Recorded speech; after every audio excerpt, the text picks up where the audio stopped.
Hi from Bug Eye Guys. This is our 67 MGB GT, a very special car that I've just driven for about a half hour. I love this car. I have a 67 GT myself. My very first car was an MGB Roadster, so I have a particular fondness for these machines.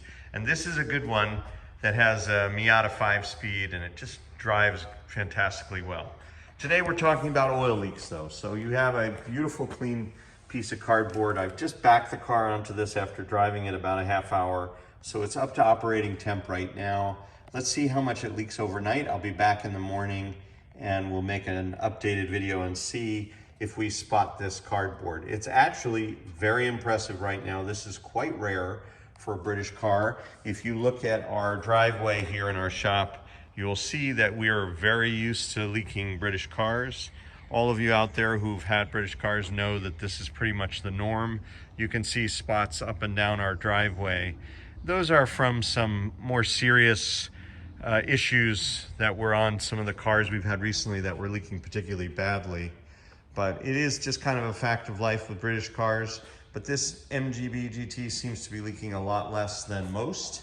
And we'll be back in the morning to see how we did here at the Bug Eye Guys Leak Fest. And we're back the next morning, the MGB GT overnight, and here's our production.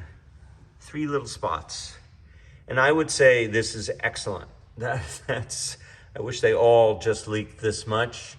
And I'm gonna guess that the front one or the bottom one on your screen is potentially antifreeze. We'll put it up in the air and take a look. It might be overflow from the radiator.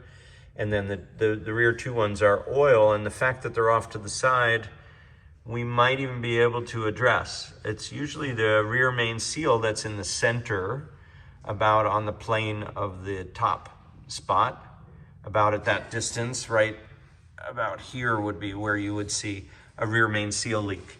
So if we could get all the cars to leak this much, we'd be very happy. And I think this is what you can realistically expect on a very good sealed engine. This is quite minimal, but to be expected on British cars. Thanks for watching from Bug Eye Guys. Have a great day.